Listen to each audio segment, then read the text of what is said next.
உம்மைத்தான் நம்பியிருக்கேன் ஏசப்பா, உம்மைத்தான் நம்பியிருக்கேன்,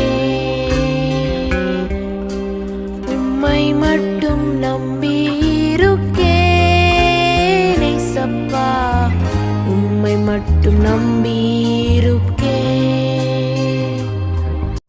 ஆபகுக் 2வது அதிகாரம் அதனுடைய 3வது வசனத்தினுடைய கடைசி பகுதி, அது தாமதிப்பது இல்லை, அது தாமதிப்பதில்லை.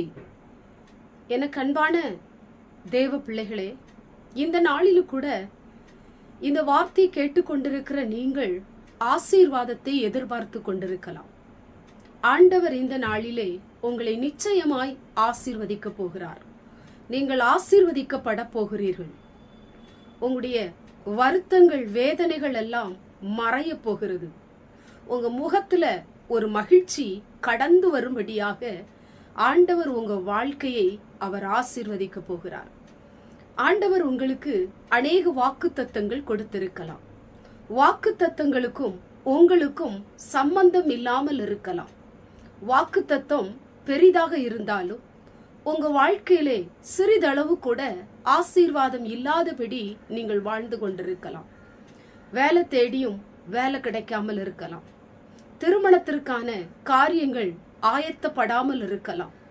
எவ்வளவோ அலைஞ்சு பார்த்துட்டேன், ஏற்ற துணை எனக்கு இன்னும் கிடைக்கவில்லை, வயதாகி போகி கொண்டிருக்கிறது, நாட்களும் ஓடிக்கொண்டிருக்கிறது, நாம் துக்கத்தோடு கூட, நான் வேதனையோடு கூட இருக்கிறேன், ஒரு குழந்தை பாக்கியத்திற்காக நான் ஜெபித்து கொண்டிருக்கிறேன், ஏன் என்னுடைய வாழ்க்கையிலே குழந்தை இல்லை, ஏன் அப்படி என்கிற துக்கம் உங்களை அழுத்தி கொண்டிருக்கலாம், வாட்டி கொண்டிருக்கலாம்.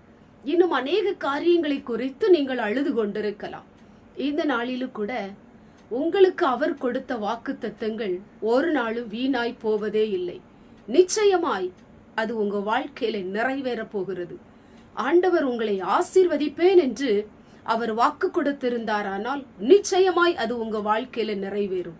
நிச்சயமாய் உங்களுக்கு வேலை கிடைக்கும். நிச்சயமாய் கர்த்தர் உங்களை உயர்த்துவார். உயர்வுக்காக ஜெபித்து கொண்டிருக்கிறீங்களா? பொருளாதாரத்தை மேன்மைக்காக ஜெபித்து கொண்டிருக்கிறீங்களா? உங்க வியாபாரத்துக்காக ஜெபித்து கொண்டிருக்கிறீங்களா? எனக்கு ஒரு குழந்தை வேண்டும் என்று சொல்லி ஜெபித்து கொண்டிருக்கிறீங்களா? உடைய பிள்ளைகளுக்கு ஏற்ற துணை வேண்டும் என்று ஜெபித்து கொண்டிருக்கிறீங்களா? வாழ்க்கையில கர்த்தர் என்னை ஆசீர்வதிக்க வேண்டும், என் கூடாரம் ஆசீர்வதிக்கப்பட வேண்டும், எனக்கு நல்ல ஒரு நியாயம் கிடைக்க வேண்டும், என் சரீரத்திலே ஒரு சுகம் உண்டாக வேண்டும் என்று சொல்லி நீங்கள் ஜெபித்து கொண்டிருக்கலாம். ஆண்டவர் உங்களுக்கு வாக்கு கொடுத்திருக்கலாம். நிச்சயமாய் அந்த வாக்கின்படி, அந்த வார்த்தையின்படி ஆண்டவர் உங்களை ஆசீர்வதிக்க போகிறார். அது இனி தாமதிப்பது இல்லை என்று ஆண்டவர் சொல்லுகிறார். நிச்சயமாய் உங்க வாழ்க்கையிலே ஒரு சமாதானத்தையும், ஒரு மகிழ்ச்சியையும், ஒரு சந்தோஷத்தையும் ஆண்டவர் கொடுக்க போகிறார். துக்கம் உங்க வாழ்க்கையை விட்டு மறைய போகிறது. உங்க வாழ்க்கையிலே உங்களுடைய சுக வாழ்வை கர்த்தர் துளிர்க்க பண்ண போகிறார். நீதிமான் துளிரை போல தழைப்பான் என்று வேதம் சொல்லப்பட்டது போல நீங்கள் துளிரை போல தழைக்கும்படி கர்த்தர் உங்களை ஆசீர்வதிக்க போகிறார். உங்களுடைய ஆசீர்வாதங்களை ஆண்டவர் தாமதிப்பதில்லை, அதை சீக்கிரமாய் உங்களுக்கு கொடுத்து உங்க வாழ்க்கையை அவர் உயர்த்த போகிறார். கண்களை மூடி ஜெபம் பண்ணுவோம். எங்கள் பரிசுத்தமுள்ள நல்ல பிதாவே, கேட்டதான வசனத்தின் மூலமாய் உங்களுடைய பிள்ளைகளுக்கு நீர் கொடுத்த வாக்குத்தத்தங்கள் நிறைவேறாமல் இருக்கலாம், அது தாமதித்து கொண்டிருக்கலாம்.